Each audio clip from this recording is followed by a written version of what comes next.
Hello everyone. Before we start, hit that like button and subscribe. Drop a comment with where you're watching from and what time it is for you. That's how YouTube keeps sending you stories like this. And now, let's get into it.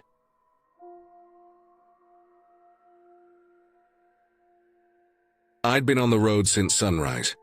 The load was a full reefer trailer packed with produce out of Laredo, heading north to a distribution center on the south side of Chicago. It was late February, and the air was cold enough that you could see your breath even inside the cab if the heater wasn't going. The kind of cold that dries your skin out, makes your fingers stiff on the steering wheel, and stings your lungs when you step outside.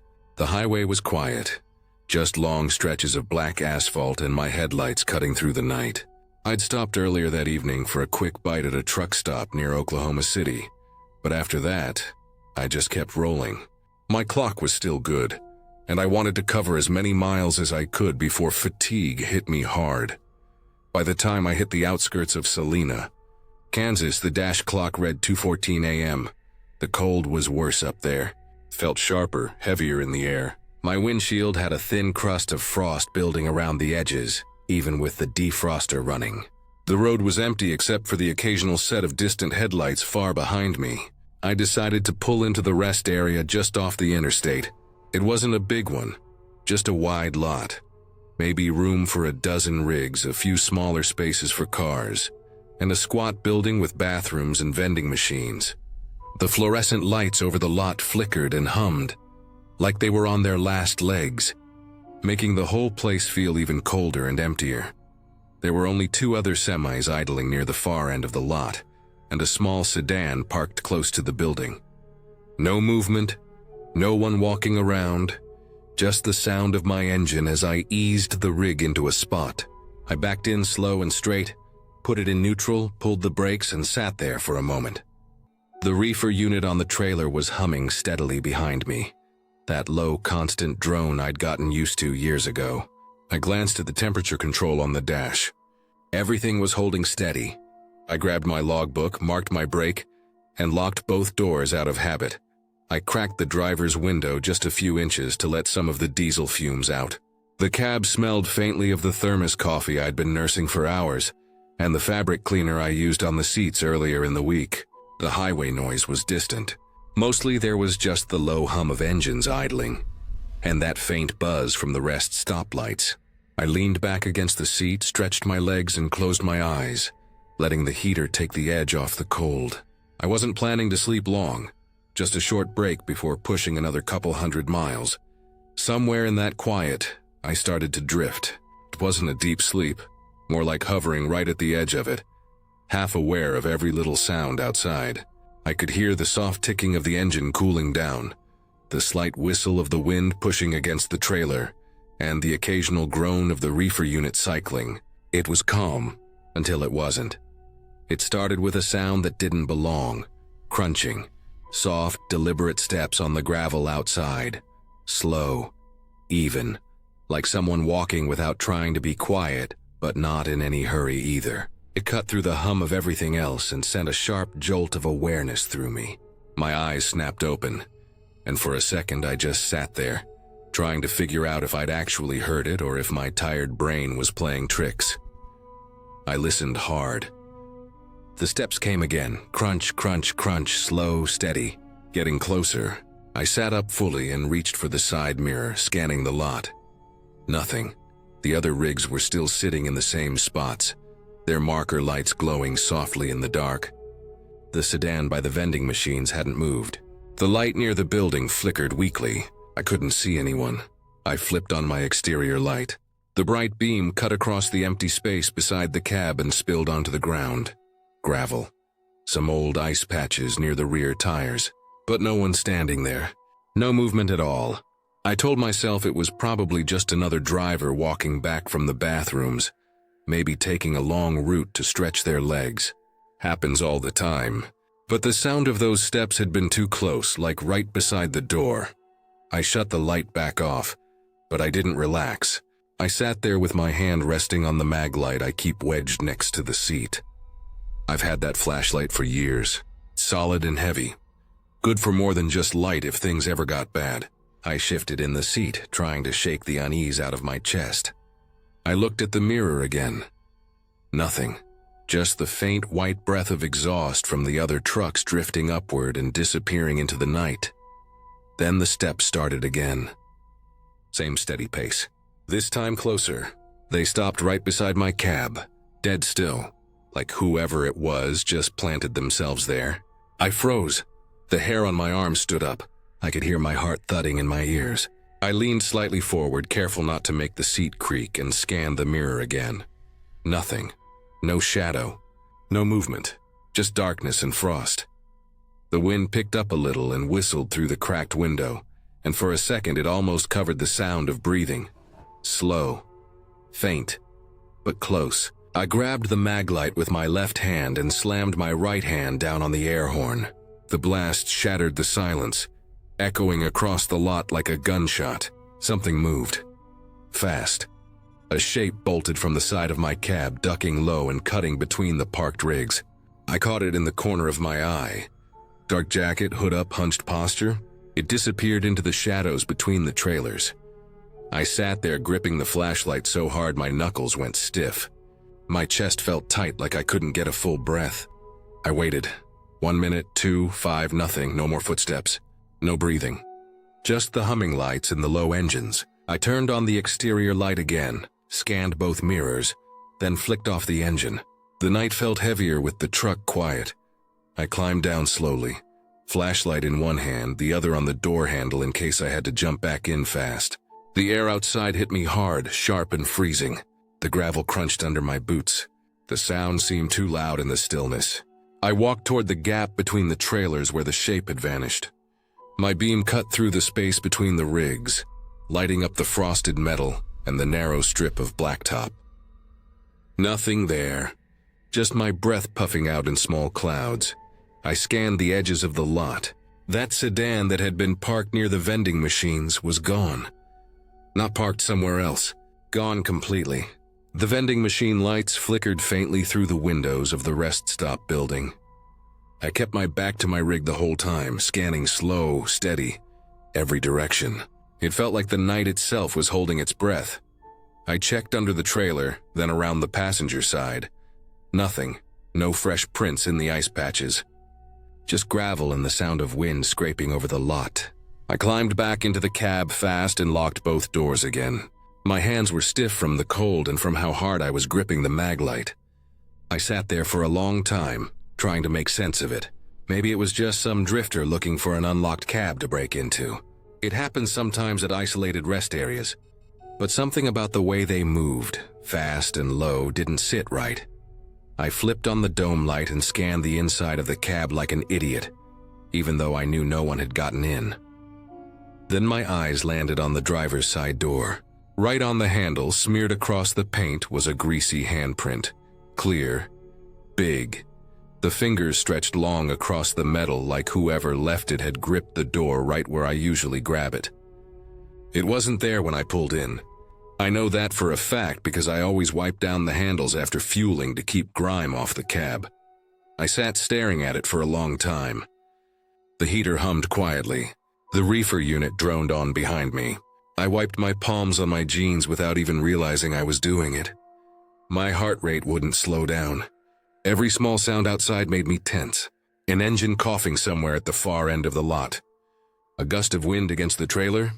The lights flickering again like they were on the verge of burning out completely. I wanted to rest, but there was no way I was sleeping after that. I didn't even bother trying. I started the engine back up, rolled out of the spot and hit the on-ramp back to the interstate. The road was black and empty. The kind of empty that swallows up everything behind you. I kept checking my mirrors for miles, half expecting to see a set of headlights tailing me too close. But the highway stayed clear. By the time I reached a way station near Nebraska, I'd been gripping the steering wheel so long my fingers hurt. I pulled in, went through the scale, and parked again. Not because I felt like sleeping, but because I needed to breathe. I got out with a rag from the side pocket and wiped that handprint clean off the door. The grease smeared under the cloth, dark and thick. It wasn't engine grease, smelled faintly metallic, like old oil mixed with something else I couldn't place. I wiped until it was gone, but the spot still looked different under the light, like the outline had sunk into the paint somehow. I sat there in the cab until the sun started to rise. It didn't matter how tired I was. I couldn't close my eyes again without seeing that shape moving between the rigs. I never reported it. There was nothing to report, just some stranger at a rest stop in the middle of the night. But I started locking everything down tighter after that. Stopped cracking the windows. Stopped parking at the edge of lots. Kept the mag light closer. Every time I pass that stretch of highway now, I remember how quiet it was. How cold the air felt. How deliberate those footsteps sounded. I've seen a lot of strange things out here, but that night is the one that stuck.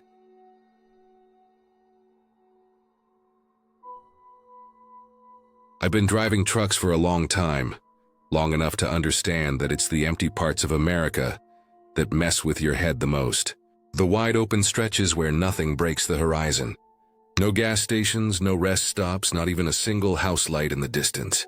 Just asphalt, black sky, and the constant low hum of the engine beneath your feet. Interstate 40 in New Mexico has a lot of stretches like that. You can go dozens of miles without seeing another soul.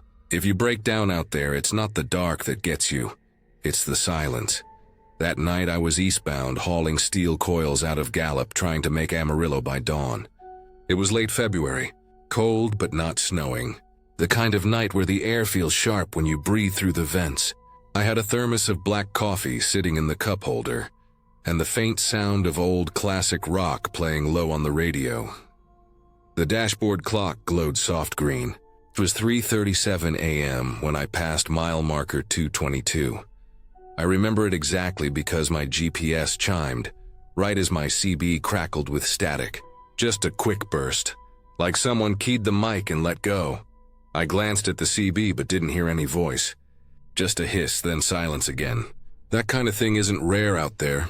Sometimes you'll get a driver on another frequency bleeding through. Sometimes you'll get nothing at all and it's just the wind or interference. But something about the timing of it made me uneasy. The road was straight and empty. No lights ahead, no taillights fading in the distance, no oncoming trucks.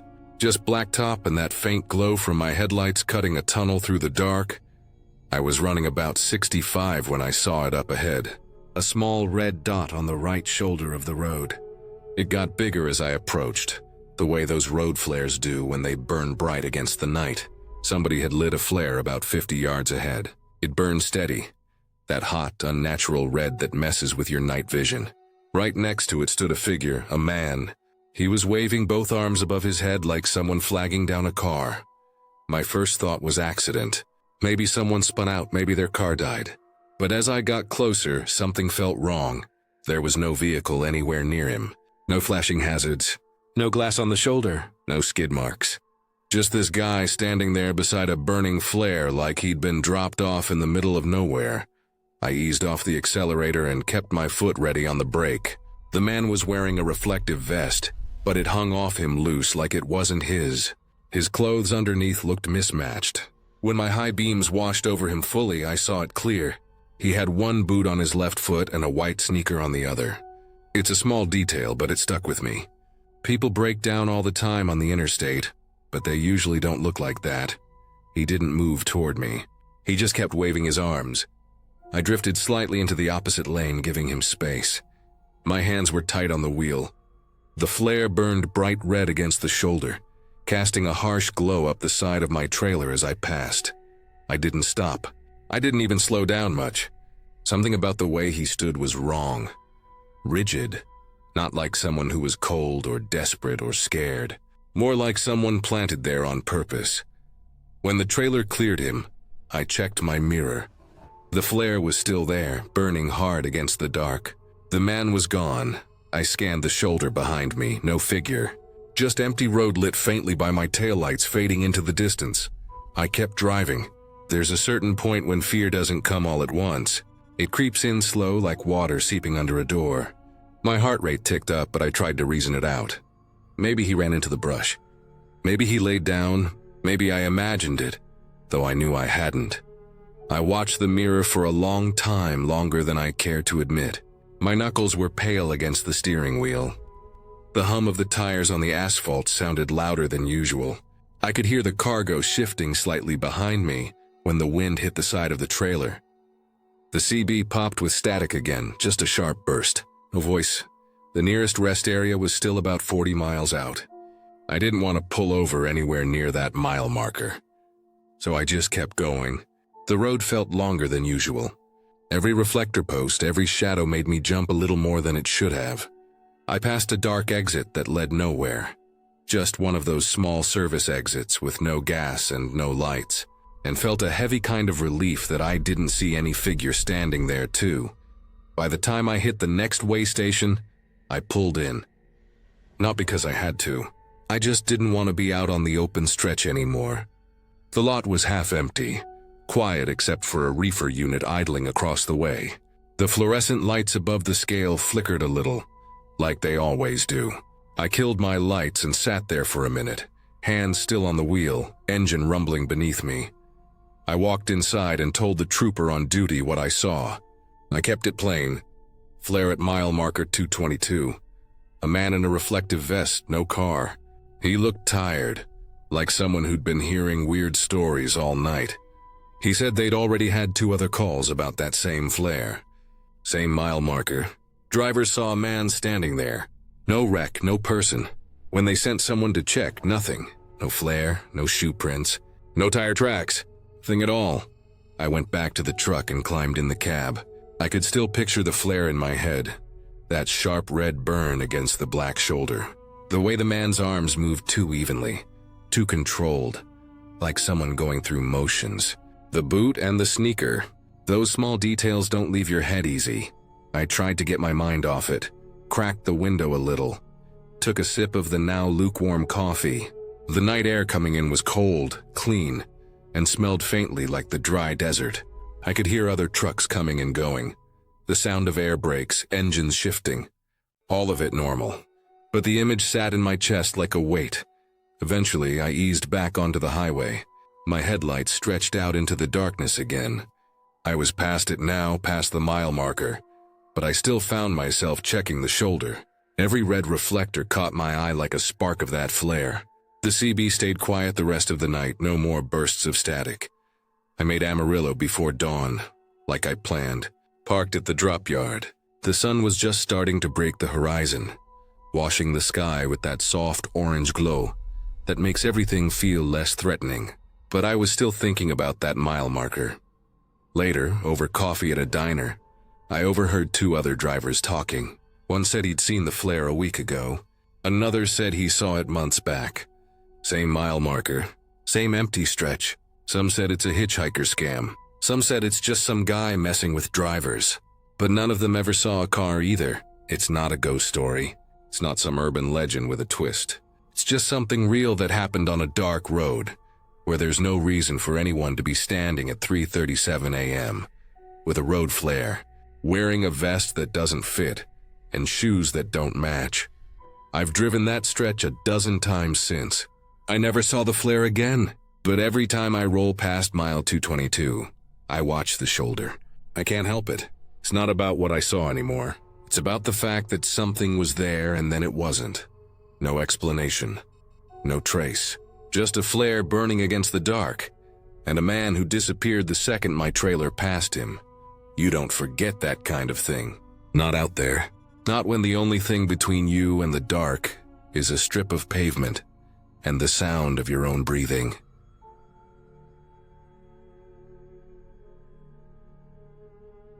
I broke down on the shoulder outside Bakersfield a little after midnight. The highway stretched empty in both directions. No glow of towns or rest stops anywhere in sight. The compressor line had split clean through, and the air pressure kept dropping. I limped the rig as far as I could before it bottomed out, then eased it over onto a dusty patch of shoulder just past a wire fence line. The hazards clicked on, blinking out into the darkness. No other headlights came down that stretch. I tried my phone, but the bars were gone. Dead signal. I hit the call button to dispatch anyway, but it never connected. I sat there listening to the air bleed out of the lines, that low hiss fading into silence. and the highway felt like the middle of nowhere. I climbed down and checked the line under the trailer with my flashlight. The beam caught floating dust hanging in the still air. The line was cracked wide. There was no way I was patching it out there. I could only wait for roadside service once I got some kind of signal. I scanned the shoulder both ways. The asphalt was gray under the moon, the kind of light where everything looks washed out. Across the road, beyond the narrow ditch, stretched a wire fence and then open, flat land that went black after 100 yards. No structures, no light poles, no sound except the soft ticking of the engine cooling down. The wind barely moved. I got back in the cab, locked the doors out of habit, and killed the engine. The cab went quiet except for the faint blink of the hazards. I watched the empty highway for a long time.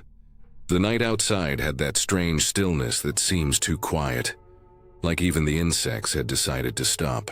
I sat there with the dome light off, just listening. The seat creaked a little when I shifted. Somewhere far off, maybe a mile or more, I thought I heard a dog bark once. Then nothing again. Time dragged out slow in the dark. At around 1 a.m., the knocks came. 3 of them. Not on the cab doors. On the trailer doors behind me, 3 hard, heavy knocks. They echoed through the metal, sharp and clear, and then the silence came rushing back in like a wave. I froze with my hand halfway to the radio. My first thought was that another driver had pulled up behind me, but no lights had appeared, no engines. I leaned forward and peered through the mirrors. Nothing but my own hazards blinking red against the road. The dirt behind the trailer was dark and still. I sat there another few seconds, waiting for something else. Nothing happened. I told myself it was probably the wind. The hinges on those doors weren't in the best shape, and a strong gust could make them shift. I convinced myself of it, even though the air outside hadn't moved all night. I grabbed my flashlight and climbed down anyway. The gravel crunched under my boots. I walked the length of the trailer slow, the beam cutting a pale path over the metal siding and the dirt. The air smelled dry, like hot dust that had cooled down too fast. When I got to the back, I swept the light around the doors. No one. I circled the truck, checked both sides of the road, even shined the beam across the fence line. Empty fields. Not a single set of headlights. I looked down at the dirt where there would have been tracks if someone had come up behind the trailer. Nothing. Just the uneven scuff from my own boots. I listened a few more seconds. The night pressed against my ears like cotton. I climbed back in the cab and told myself again it was the wind. It was the only thing that made sense. I locked the doors again, more firmly this time, and left the flashlight on the seat next to me. The hazards clicked steadily. The clock on the dash said 1:17 a.m. I shifted in my seat and waited for time to move, but it didn't. It stretched, long and slow, like the night wasn't letting go.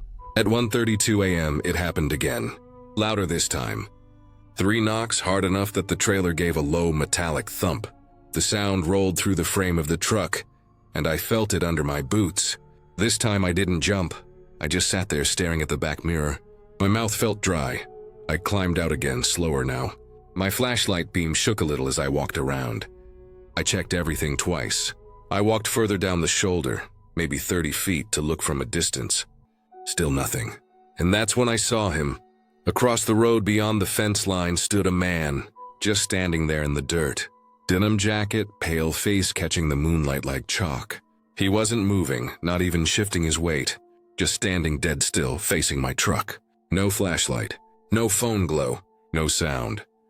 I stood there in the dark, the light from my flashlight throwing a thin cone across the road but not reaching him fully.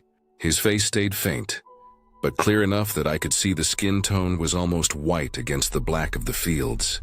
My pulse hammered in my ears. I scanned up and down the highway again. Nothing else. Just him. I stayed like that maybe 30 seconds, maybe more. Time got strange right then.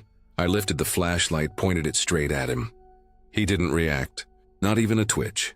And then, slow like he wasn't in any hurry, he turned to his left and started walking along the fence line. No stumbling, no hesitation, just steady steps into the dark. His face disappeared first, then the denim jacket. After a while, the night swallowed him completely. I walked backward to the cab without taking my eyes off the fence. I climbed up, slammed the door, and locked both sides. I pulled the flashlight into my lap and set my wrench beside it. I sat with my back against the seat, facing the mirrors, and let the hazards keep blinking red through the windows. The air inside the cab felt tight. Every time the wind shifted outside, the trailer gave a faint pop or groan. Each noise made me grip the wrench a little harder. I didn't sleep the rest of that night. My eyes kept bouncing between the side mirrors and the windshield. I watched the fence line over and over again, scanning for movement. Every creak of the trailer felt like footsteps. Every gust of air sounded like someone dragging boots through dirt. I kept the flashlight on, shining through the glass every now and then to make sure no one had come closer. The road stayed empty. Not one truck, not one car passed through. It felt like I was parked in a place the world forgot existed. At some point around 3:40, I thought I heard something faint, like boots on gravel, somewhere behind the trailer. Not the sharp knock this time, just quiet movement. I held my breath and leaned forward to look in the side mirror. But the hazard lights threw shadows in strange shapes, and the darkness beyond them stayed unreadable. I gripped the wrench harder, my hands sweating even though the air was cold. I didn't move. I didn't even open the door. I just waited. Hours crawled. The sky didn't brighten as fast as I thought it would. At 5 a.m., the black finally started to fade to a pale blue. The highway was still empty. I'd never been so relieved to see color on the horizon. By the time the roadside truck finally showed up a little after 6, the sun was peeking up in the distance. I climbed down stiff from the seat. The air was cold enough that it burned in my nose. The mechanic stepped out of his truck, but I barely heard what he was saying. I walked straight to the back of my trailer. The dirt was softer there, a mix of dust and sand. That's when I saw them. Prints.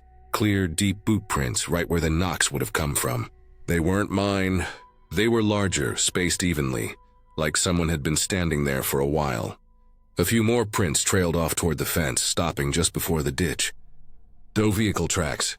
No tire marks. I scanned the fence line. It looked exactly the same as it had in the night. Just a wire fence stretching along a flat patch of nothing, but seeing those prints made the quiet even heavier. Someone had been there. Not a gust of wind, not some loose hinge. Person had stood behind my trailer twice and then walked away down the fence line into nothing. I didn't tell the mechanic. I let him replace the line while I sat on the steps of my cab. My hands wouldn't stop tightening and loosening on my knees. The hazard lights were still blinking, faded in the early light. I kept looking at the prints even as the sun climbed higher. It was like the daylight made them more real, not less. When I finally got back on the highway, I checked the mirrors again and again for a long time. Every fence I passed on that stretch looked the same. Long, straight, and empty. But the thought that someone had been standing out there at 1 a.m., on a dead road with no light, no car, no reason, that stuck with me long after Bakersfield was behind me. Even now, I still check my trailer doors twice when I stop at night. And I always look at the fence lines.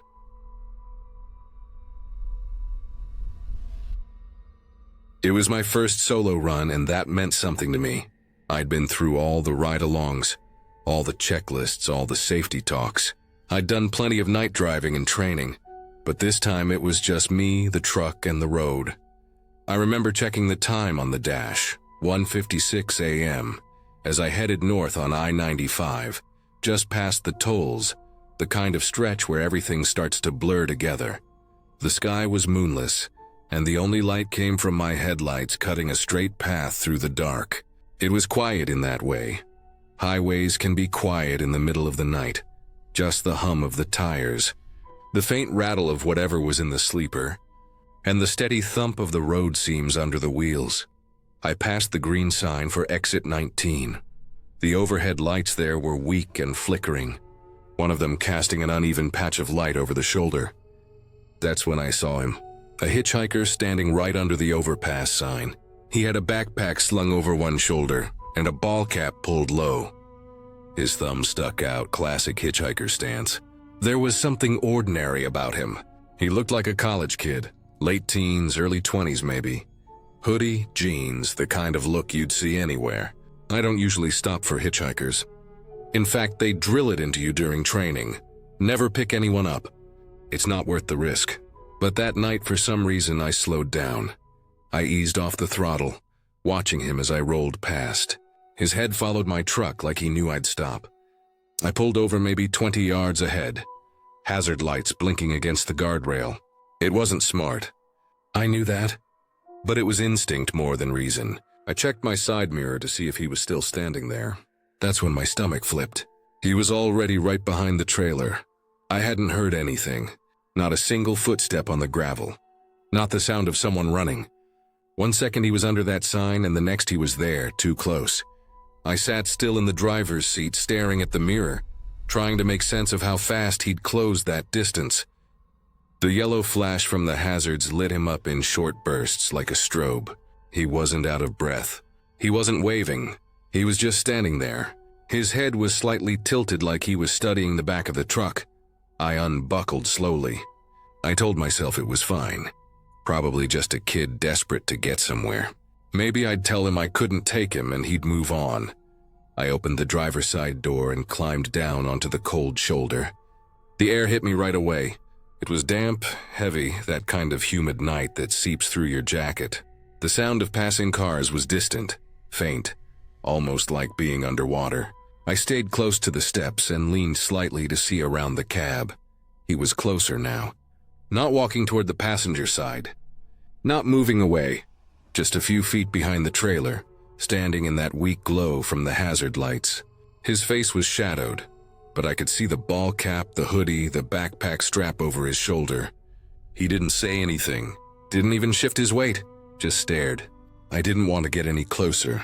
Something in me tightened, like every instinct was trying to tell me to get back inside. I didn't open the passenger door. I didn't even move toward it. I just spoke through the gap between the cab and the trailer, loud enough to carry over the hum of the idling engine, telling him I couldn't give rides. My voice felt small against the highway. He didn't respond, not even a shrug. He stood there, arms loose at his sides like he hadn't heard me at all. The hazards kept flashing. Each blink lit up the same blank expression on his face. Then he stepped back once, slowly. Then another step. And he was swallowed by the dark under the overpass. I waited a few seconds, not really sure what I was waiting for. The air felt colder all of a sudden. Or maybe I was just shaking a little. I climbed back up fast, slammed the door shut harder than I needed to, and sat there gripping the wheel. I checked the mirror again. He was back under the sign, the exact same spot where I'd first seen him, standing the same way, backpack, ball cap, thumb out. Like none of it had happened, like he'd never moved at all. I didn't think twice after that. I threw it into gear and rolled out, picking up speed fast. I watched the mirror for as long as the light reached. The second that spot of road fell away behind me, I still kept looking, like some part of me expected him to appear again. I didn't touch the radio. I didn't even look at my phone. I just kept my hands locked on the wheel and my eyes on the blacktop. I didn't sleep well the next few nights. I kept replaying the way he'd moved. That impossible silence. I told myself it was probably just someone desperate, maybe on something, maybe not right in the head. But the way he went back to that same exact position stuck with me. It wasn't just strange. It felt wrong in a way that's hard to explain. A week later, I was at a truck stop outside Wilmington, Delaware. It was around the same time at night, 2 a.m. The place smelled like diesel, coffee, and wet asphalt. A few rigs were parked in a line near the edge of the lot. I was standing by the pump watching the meter climb when a driver next to me started talking. Older guy, probably in his late 50s, the kind who's seen every mile of every interstate. He mentioned something offhand about a hitchhiker on I-95. My head lifted before I even thought about it. He said he'd been near exit 19 when someone tried to open his passenger door at a red light. He described him without me even asking.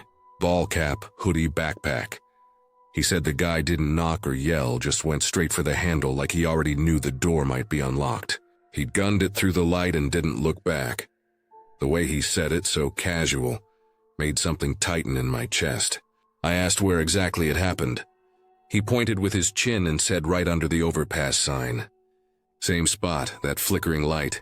Same time of night. I didn't say anything after that. Just let him talk. He mentioned a couple more drivers who'd seen the guy too. Some said they saw him standing there every few nights. Some said he tried to wave them down. One said he vanished into the trees near the fence line. No one ever picked him up. No one ever saw him during the day. Only at night, under that light, same place. I could tell from the way the guy talked it wasn't a rumor passed down through stories. He'd seen him himself. That night, parked in my sleeper berth, I lay awake listening to the occasional rumble of other rigs pulling in and out of the lot. The image wouldn't leave my head. The way the hitchhiker had closed the distance without a sound. The way he had just reset himself like nothing happened. And now, knowing I wasn't the only one who'd seen him made it worse. I started locking the passenger door twice every night after that. I started parking under brighter lights when I could. And I never stopped anywhere near exit 19 again. Weeks went by. I started other runs, longer ones, some overnight, some not. The road started to feel normal again.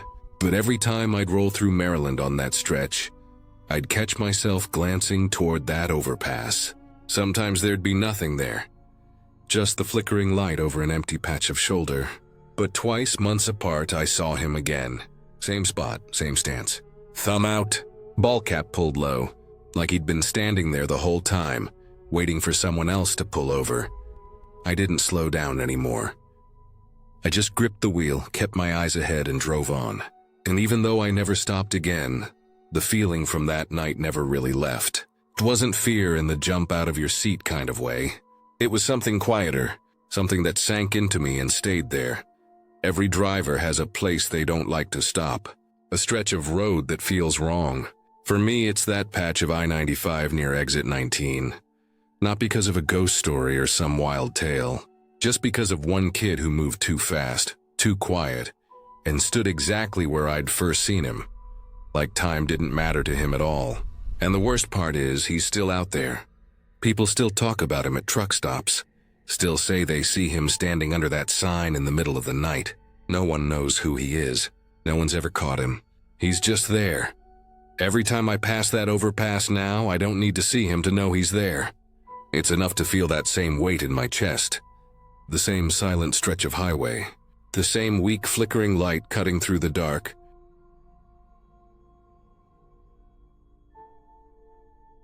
It was 1:43 a.m. when I came across the sedan on US 93 in Nevada, hazard lights blinking in the middle of nowhere.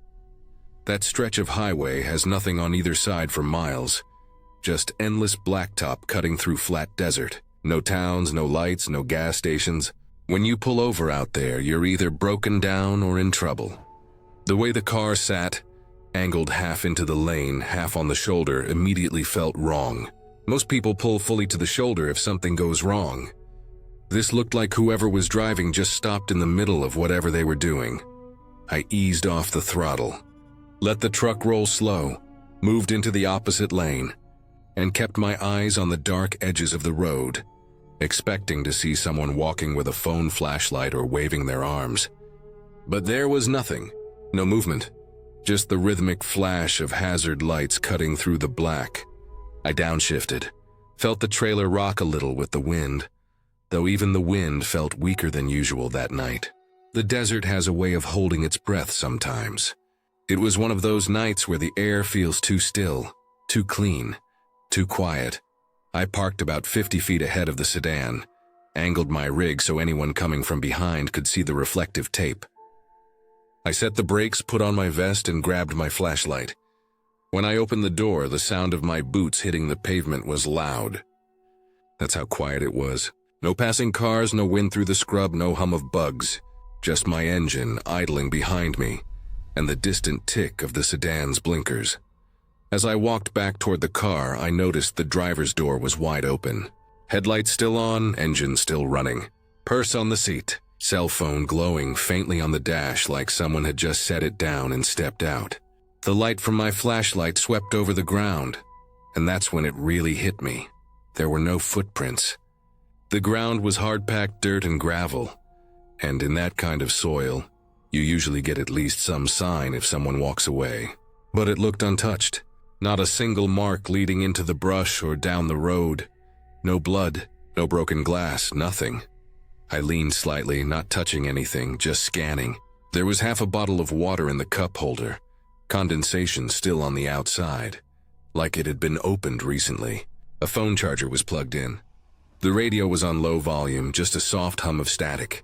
The air smelled faintly like engine exhaust and that dry desert smell, like hot metal cooling.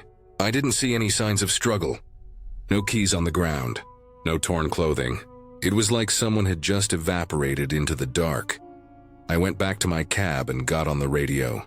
Gave dispatch the mile marker, the make and model of the sedan, the situation. They told me troopers were at least 40 minutes out. There wasn't much I could do but stay put. I locked my doors, kept the engine idling, and positioned my mirrors so I had a clear line on the car behind me. The hazard lights kept flashing, steady and mechanical like a heartbeat. In the middle of that darkness, those flashes were the only thing breaking up the night. Time stretches different when you're sitting in silence on a highway like that. 10 minutes can feel like an hour. I sat there with my hands on the steering wheel, eyes fixed on the mirrors, letting the engine's vibration keep me grounded. A couple of rigs passed on the opposite side, their headlights sweeping over me for a moment before disappearing into the dark. None of them slowed down. It was about 10 minutes later when I saw movement. It was quick at first, just a flicker in my mirror, something by the back end of the sedan. I leaned forward, squinting, holding my breath without meaning to. There it was again, a figure moving around the car. It wasn't a trooper, no lights, no vehicle pulling up, just a shape, black against black, faintly outlined by the sedan's headlights and hazard flashes. The figure moved to the passenger side door, slow and deliberate. I couldn't make out details, just the way it moved, steady, like it wasn't in a rush. Crouched at one point, maybe looking inside, maybe doing something else. I reached for the air horn, thinking maybe I'd scare whoever it was off, but I froze. If it was someone dangerous, I didn't want to draw them toward me. If it was the person who owned the car, why disappear and then just show up again after 10 minutes? Without another vehicle, without any sign of distress. I sat there gripping the wheel so hard my knuckles ached. The figure moved to the back of the car, then slipped off toward the right, into the darkness behind the tree line. There weren't real woods, not like back east, just low brush and scattered trees, but enough to swallow someone up if they didn't want to be found. The hazard lights kept flashing on the empty car, making it look like the scene was frozen, while something had already moved on. I kept my eyes glued to that tree line for what felt like forever. I didn't get out. I didn't blow the horn. I didn't do anything. It was the kind of silence where you can hear your own pulse. At one point I thought I heard something, a faint crack like a twig, but it could have just been the engine ticking as it cooled. Every sound starts to blend when your adrenaline kicks in. When the troopers finally rolled up about 40 minutes later, their lights washed over everything, blue and red flashing against the asphalt, cutting through the dark. 2 cruisers. I got out and pointed them to the car. It was exactly the way I'd found it. Doors open, purse, phone, engine still idling. Nothing else. No movement in the tree line, no sound, no figure. They swept the area with flashlights, walking the brush line, circling the sedan. One of them leaned into the car, checked the purse. The other walked a few yards into the dark with his light sweeping in wide arcs. Nothing came out of it. No footprints. No tire tracks other than mine and the car's. No discarded clothing. No signs of a fight. Just a running sedan in the middle of nowhere, and an empty road stretching miles in both directions. I stayed until they took over.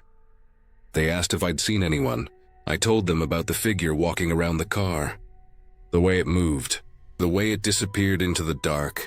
They swept that tree line twice. Still nothing. Eventually they waved me on. I climbed back into my cab, pulled back onto the road, and watched the red and blue lights shrink in my mirror as I drove off. I've been driving for a long time. I've seen wrecks, rollovers, people broken down in bad spots.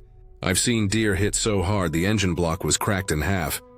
But that night stuck with me. Not because of what I saw, but because of what I didn't see. That figure had no business being out there. No car, no flashlight, no sound. Just there one moment and gone the next. A week later, I checked the news. Nothing. No missing person. No follow-up. No explanation. The car was towed and never claimed. 'Twas like the night itself swallowed that person whole. I passed that same stretch of US 93 a few months later on another haul. I recognized the mile marker before I saw it. Same empty blacktop, same silent stretch of highway. I didn't slow down. Over the years, I've driven that road enough times to know every curve, every lonely mile. That spot still gives me that same feeling. I keep my speed steady, keep my eyes straight ahead, and never look too long in the mirrors when I pass it. But even now, I can still picture the way that figure moved around the car. Not stumbling, not panicked. Calm, like it belonged out there in the dark. That night didn't end with a chase or a headline. It just ended with a car with its hazards on. A figure I couldn't explain, and a stretch of highway that still makes me grip the wheel tighter every time I pass it. Some things don't need a clear answer to stay with you. They just hang there, stuck in the back of your mind, flashing like those hazards in the dark.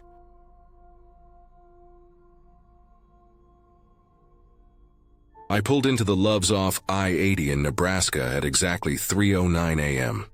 The digital clock on my dash showed it plain as day. I'd been running west for hours, the kind of stretch where the road starts to blur together. The sky was black, no moon, no stars worth mentioning. Just an empty highway broken up by the glow of truck stop lights in the distance. My eyelids felt heavy, the kind of tired that creeps in slow and eats at your focus. I needed fuel and coffee, nothing else. Just enough to make it another 100 miles down the line before I'd shut it down. When I rolled into the lot, it was nearly empty. Couple of pumps glowing under the canopy, couple of rigs parked way out in the far end, and the faint hum of diesel engines idling low. The whole place looked washed out under the harsh yellow lights, the kind that make the ground look colder than it really is. I lined up at pump 3, killed my headlights, and stepped out. The air was cold, not freezing but sharp enough to wake me up a bit. Gravel crunched under my boots. I reached for the card slot at the pump, and that's when I noticed it. All the way at the far end, there was a white Freightliner parked by itself. It wasn't under the canopy, just sitting in the shadows near the edge of the lot where the light faded into darkness. Engine running, lights off. The glow of the cab light spilled out of the open driver's door. It was just hanging there, wide open, like somebody had jumped out in a hurry. The light inside the cab was the only thing breaking the dark in that corner. I figured the guy must have gone inside to use the restroom or grab something to eat. That kind of thing happens all the time. Drivers leave their trucks running, especially when it's cold or hot. Keep the bunk warm or cool. Nothing weird about that on its own, but it was the way that door hung open that stuck with me. It wasn't cracked. It was wide open like someone didn't care about closing it, and I couldn't see a soul anywhere near it. I started fueling, eyes going back and forth between the numbers on the pump and that white truck at the end of the lot. The engine idled smooth and steady. No movement inside the cab, no shadows shifting, just that door yawning open. There was a light wind, but it wasn't enough to move a door like that. It stayed open exactly the same way, like it had been left that way on purpose. When the tank finally clicked full, I screwed the cap back on, stretched my back a little, and decided I'd go inside for a cup of coffee. The caffeine in my thermos was gone hours ago. I started walking toward the building, crossing the empty strip of pavement between the pumps and the entrance. The glass doors at Love's were locked. The inside was dark except for the soda coolers glowing at the back. I saw the night clerk inside behind the counter. He lifted his hand and waved at me through the door. He didn't come to open it, just waved and shook his head like he was telling me it was closed. I tapped my wrist like I was pointing at the time. He pointed down at the counter like he was saying no. The sign taped to the door said something about night hours. Only pay at the pump until 4 a.m. I should have known. Some of these smaller Love stations shut down inside overnight. I turned back around toward the lot. The first thing I noticed was the sound. The engine of that white Freightliner was still running, steady and low. The second thing I noticed made the hair on my arms rise straight up. The driver's door was closed. Just minutes ago it was wide open, cab light spilling out like a lantern. Now it was shut tight. I hadn't heard it slam. There wasn't a sound. The lot was so quiet that I would have heard that door shut from where I was standing. But it had just gone from open to closed. I know what I saw. I wasn't half asleep. I wasn't daydreaming. That door was wide open. For a few seconds I just stood there staring at it. The windshield was dark. The lights were still off. The engine still idled low, steady, like a heartbeat in the quiet night. I scanned the lot out of habit, looking for someone walking around. Maybe the driver headed back. Nothing. No movement. Not even the sound of footsteps on the gravel. The air had gone dead still. A truck stop that empty at that hour has its own kind of silence. You hear everything. Every air release, every clank, every step. But there was nothing. I walked faster back to my truck. Not running, just faster. My boots hitting the pavement echoed more than they should have. The pumps hissed as another driver somewhere else probably fueled up, but I couldn't see anyone. The whole lot felt like it was holding its breath. I climbed up into my cab, shut the door, and locked it without even thinking. That's a habit most drivers have at night, but this time it felt like more than a habit. I sat there for a few seconds with the engine idling, hands on the wheel, looking straight out the windshield. The white Freightliner was still sitting there at the far end, closed up tight, engine running, lights off. No movement. I put the truck in gear and rolled forward slow, turning toward the exit lane. As I passed pump 2, I caught it in my side mirror. That's when I saw him. A man was sitting in the driver's seat of the white Freightliner. Perfectly still. Not looking out the window. Not moving. Just sitting there staring straight ahead at nothing. There was no light inside the cab anymore, but I could see his outline clear enough. A shape where there hadn't been anything before. The door had never opened again. I never saw anyone climb in. It had gone from empty to not empty. Something about the way he sat there didn't look right. Most drivers slump a little, or lean forward, or rest an arm on the wheel. This guy didn't move at all. Straight posture, head facing forward like he was staring through the windshield at something down the road. His hands were either in his lap or on the wheel, but they didn't move. He was still as stone, if it weren't for the faint glow from the dash lights reflecting on the inside of the windshield. He would have looked like a shadow. I kept rolling toward the exit, eyes flicking between the road ahead and that mirror. The farther I got, the clearer it felt that I needed to be away from there. The hair on my neck wouldn't settle down. I've been a trucker long enough to know when something doesn't sit right. Empty lots at that hour. Strange rigs sitting alone with engines running. Doors open then closed without a sound. Those are the kind of things you don't ignore. I eased onto the on-ramp and merged back onto I-80. The road opened up in front of me again. Nothing but blacktop and reflectors disappearing under the beam of my headlights.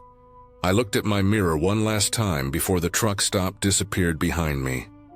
The Freightliner's lights were still off, but I could see the faint outline of its shape against the glow of the canopy. It hadn't moved an inch. No brake lights, no headlights, just sitting there. About 5 miles down the highway, I reached over and shut off the radio. I usually keep it on for noise, but I didn't want any sound then. I just wanted to hear my own truck and the road. The steady thump of the tires against the seams in the pavement felt grounding, like it kept the world real around me. I kept thinking about how silent that door had closed. Or hadn't. I didn't know what bothered me more, if someone had been inside the whole time, watching, or if someone had gone in without making a sound. Truck stops at night aren't all the same. Some are busy, alive with drivers grabbing food or showers. Others, like that one at 3 a.m., feel like dead ground. No chatter, no light except the canopy. It's the kind of place where something can happen and nobody would be there to see it.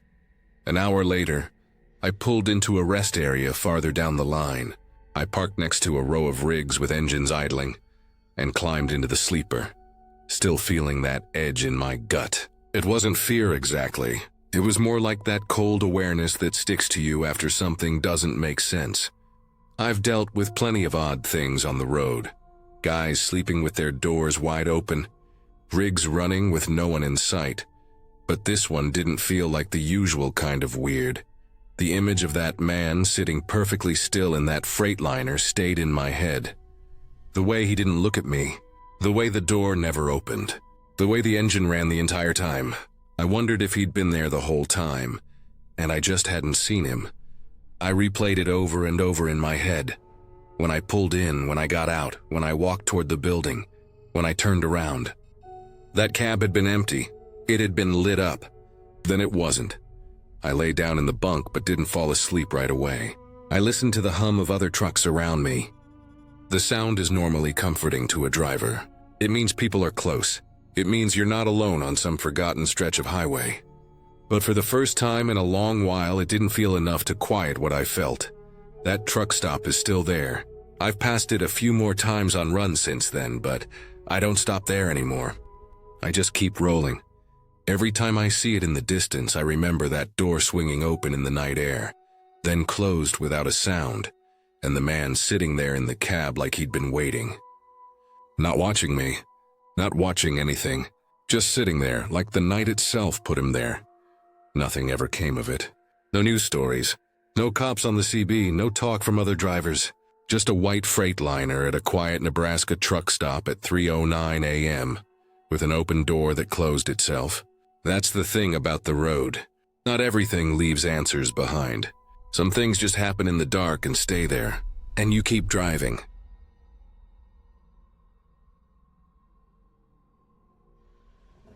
I was climbing toward Donner Pass late one January night, rolling heavy with a flatbed load of steel beams. The snow had started as a light dusting about 20 miles back, just enough to make the wipers squeak across the windshield. By the time I hit the incline, it was dumping hard. The kind of snow that eats light. The flakes were thick, coming straight at me, swirling in my high beams like I was driving into a tunnel made of white. I had the chains on, my speed down to a crawl, and both hands locked on the wheel. The road behind me was closed for chain control about 20 minutes earlier, which meant I was probably the last one on that stretch of highway before they shut it down completely. The CB had been dead for hours. I usually keep it on channel 19 just in case another driver calls something out. Out here in the Sierra, it's better to hear from another trucker than to count on reception. But it had been nothing but static all night. I was on my own. The dashboard clock glowed 12:41 a.m. My eyes burned from staring at the snow. That's when the CB crackled, a clean, sharp burst of static. Then a voice, clear and flat. "You missed the turn." I froze. My foot eased off the accelerator.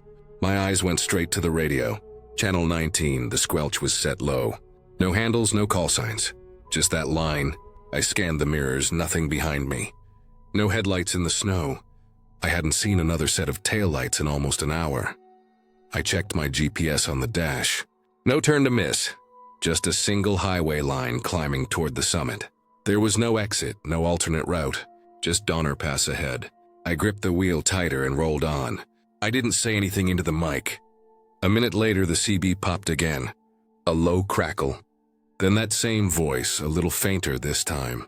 "Don't stop," that was it. Just those two words. The tone didn't sound panicked. It didn't sound angry. It was calm, cold, like someone reading off a script. The snow kept getting heavier. The lines on the road disappeared completely. Just a flat white surface stretching into blackness. My headlights were bouncing off the flakes and lighting up nothing beyond a few truck lengths. I leaned forward against the wheel, trying to see. I slowed to around 15 miles an hour. Any slower and I risked getting stuck. I drove like that for another mile or so before I saw something ahead. At first it looked like just more snow in the beams. Then the red glow started to show through. Hazard lights. A set of them blinking weakly through the storm. Then the shape came into focus, a tractor trailer, jackknifed across both lanes. It was sitting sideways like it had spun out, the trailer blocking everything. I braked slow and steady, not wanting to slide. My chains rattled against the ice. I stopped a good distance back.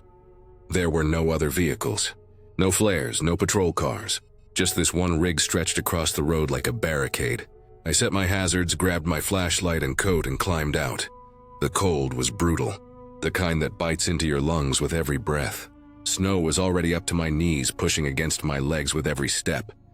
The wind came off the pass in sharp bursts, rattling the chains and moaning against the trailer sides. It was dead quiet otherwise, no engine, no movement, nothing. As I got closer, the details came into view. The rig was a blue Peterbilt with an empty refrigerated trailer. The hazard lights were blinking weakly, one of them half buried in snow. The windshield was half frosted over. I swept the flashlight beam across the side. No footprints around the tires, nothing leading away, just smooth untouched snow. I climbed up to the cab. The driver's door was wide open, snow packed against the step. Inside, the dome light was still on. The keys were in the ignition, hanging from a little red lanyard. The engine was off. There was a half-empty thermos in the cup holder and a pair of gloves tossed on the floor. The seat was empty. I looked around again. No other tracks. If someone had walked away from this truck, they would have left a clear trail in that fresh snow. But the ground was smooth and clean, like no one had moved since the truck jackknifed. A gust of wind slammed against the open door, making it rock on its hinges. The sound was sharp in the quiet. I felt that gut-deep warning you get sometimes out here. That tight, prickling feeling between your shoulders when something isn't right. I climbed down and made my way back through the snow toward my own truck. The snow was piling fast, already filling in the boot prints I'd made just a minute earlier. The storm was swallowing everything. When I got into my cab, my hands were shaking a little. I closed the door, cranked the heat, and threw the truck in reverse. My trailer groaned against the snowpack, chains clattering as I slowly backed down the incline. The jackknife truck disappeared behind the wall of snow. The red blink of its hazards faded out like a dying flare. I kept going until I found an open turnout about half a mile back. It was one of those emergency chain-up areas. Just a flat, wide patch off the shoulder. I parked, set the brakes, and pulled my phone. No signal, not even a bar. That didn't surprise me. The coverage through Donner at night is spotty at best, worse in storms. I flipped to the CB, thumbed the mic. "Any drivers eastbound on Donner, you copy?" "Nothing, just static." I called again. Nothing, the same silence. Tried Highway Patrol's non-emergency line from the phone anyway, hoping for a stray signal. But it didn't even ring. Just dead air. I sat there for a while with the engine idling, watching the snow stack up on the hood. My hazard lights blinked against the whiteout. I kept glancing in the mirror, half expecting to see headlights behind me. None came. About 20 minutes later, the CB crackled again. Single pop, like someone brushing the mic. Then nothing. No words this time. No breathing. Just the empty hiss of static. I clicked the squelch higher and leaned back. My throat felt tight. I could hear the wind outside pushing against the trailer. I knew I couldn't just sit there all night. The snow was coming down too hard. If I stayed much longer, I'd risk being buried in. But going forward wasn't an option with that jackknifed rig blocking the lanes. Figured my best shot was to backtrack downhill to the last open exit, or a chain control point. It'd be slow, but better than being stuck alone up here. I eased back out of the turnout, rolling carefully downhill, chains gripping at the ice. My taillights lit up the falling snow behind me in a glowing red haze. The road was empty. No headlights from the westbound side either. Just me and the storm. When I finally reached the chain control point, there was a Caltrans truck and a CHP unit idling with lights flashing. The officers looked cold and miserable, wrapped up against the wind. I flagged one of them down through my window and told him what I'd seen. The jackknife truck, the open door, no driver, they took it seriously. A couple of plow trucks and a patrol unit headed up behind me. They told me to stay put. I sat there another hour, drinking lukewarm coffee from my thermos, watching their taillights disappear into the snow. Around 3 a.m. they came back down. One of the officers stepped up to my door, his boots crunching in the snow. They'd found the truck exactly as I described it. Cab open, keys in, no driver. No tracks, nothing disturbed. They were calling in more units to search, but they didn't have much hope in that storm. He thanked me for reporting it, then waved me through to turn around. I headed down toward Reno, my hands gripping the wheel tight the whole way. The official report later came out a couple days after the storm broke. I saw it on a trucker forum first. The rig had been towed. The driver was never found. No one saw him walk away. No one picked him up.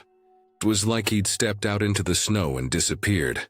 I still run Donner sometimes, but I don't run it at night anymore if I can help it. That stretch near the summit still sticks in my head.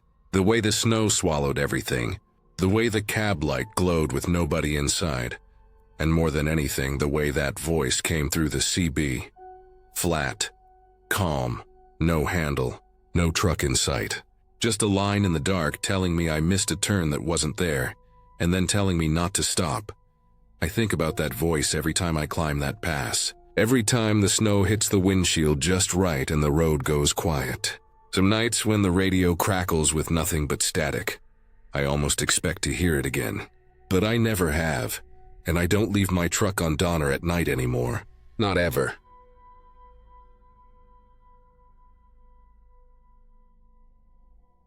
I'd been driving longer than I should have that night.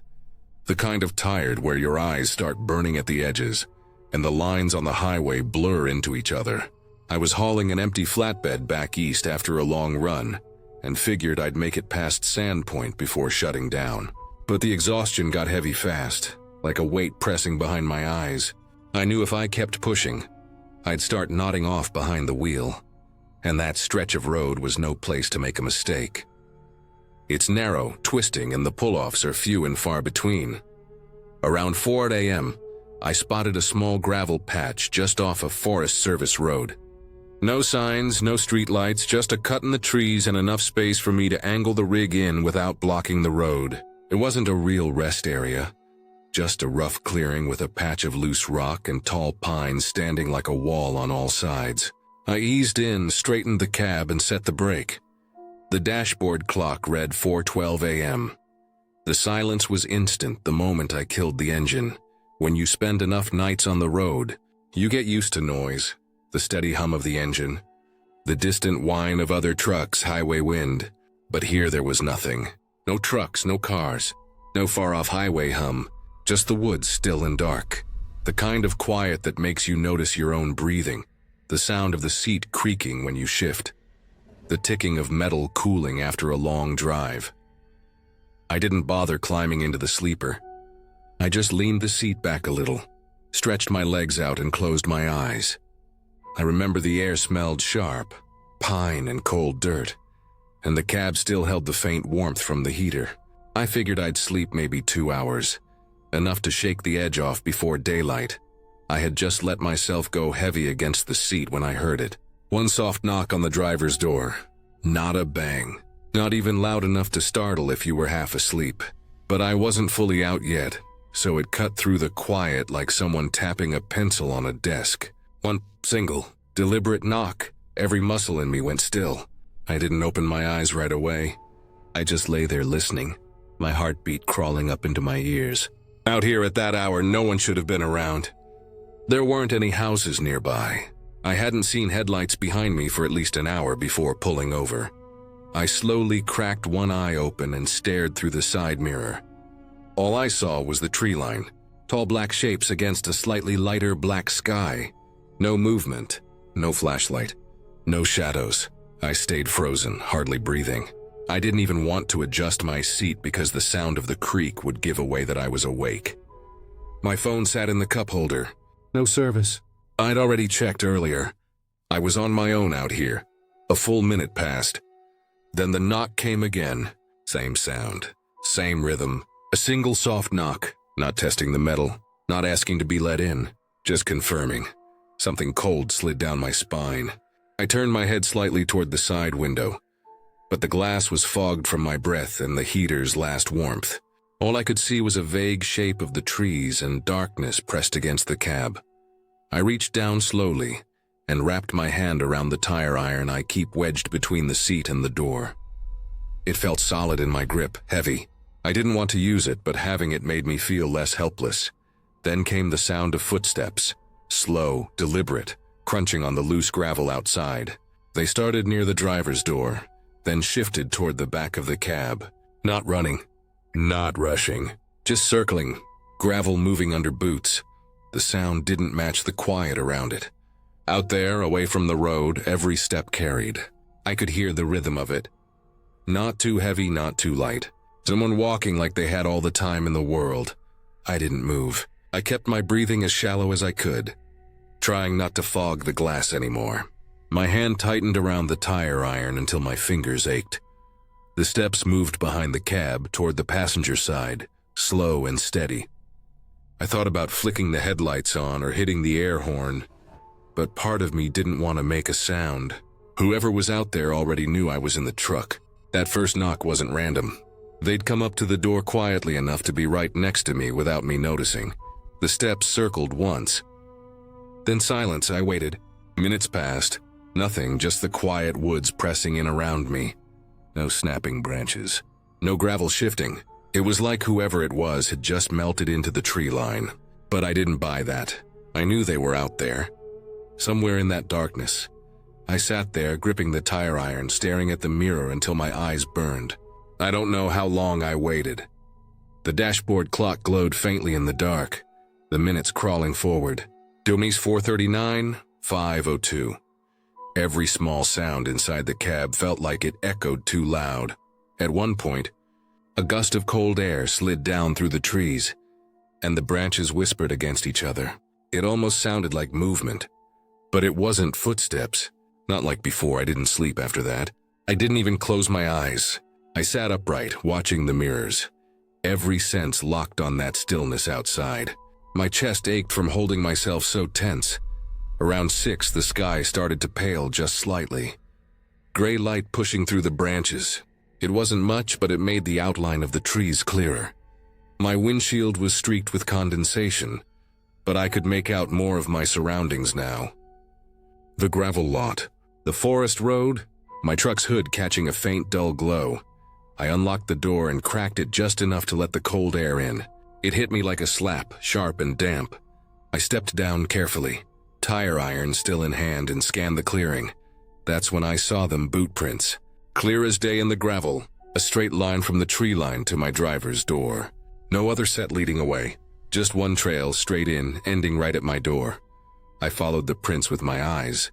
They weren't small, adult-sized boots, deep enough to show the weight behind them, but there were no tire tracks from another vehicle. No drag marks, no signs of someone walking away. Just those prints, stopping cold at my truck like whoever made them had stepped into the air and disappeared. I walked a slow circle around the rig, scanning the tree line. The forest was dense but still, no sign of anyone, no sound of someone moving off through the brush. The gravel was undisturbed except for that single line of tracks. It hit me then just how quiet it still was. Even with the daylight coming on, it was the same silence from the night before. No birds, no wind in the branches. Just me in that clearing and those boot prints that ended where they shouldn't have. I climbed back up into the cab, shut the door, and locked it, even though I was about to leave. I sat for a moment, hands on the wheel, heart still beating hard. I hadn't seen a person. I hadn't heard a voice. But someone had stood there in the dark, knocking on my door, circling my truck, and then vanished without a trace. I started the engine. The sound of it filled the clearing, loud and alive, like something I could hold on to. I didn't wait to warm it up. I rolled out of that gravel patch fast, tires spitting rock, and didn't stop again until I was back on the highway. As the miles passed, I kept thinking about those prints, about the soft knock, about how whoever it was didn't seem in a hurry. They knew I was there. They didn't want anything obvious. No yelling, no breaking in, just quiet steps in the dark and a single knock. There are things on the road that stick with you, even after the trip is over. For me, it wasn't a crash or a snowstorm or a bad run with dispatch. It was that night, parked in the woods, with someone standing just outside my door in the dark while I sat holding a tire iron, waiting for something worse that never came. I don't stop at random pull-offs anymore. Not in the dark, not alone. I'd rather push through the fatigue and find light somewhere. A truck stop, a gas station, anywhere with another set of headlights around. Because out there in those empty stretches, there are too many ways for someone to get close without making a sound. Too many ways to disappear again. And I'm not giving anyone that chance a second time.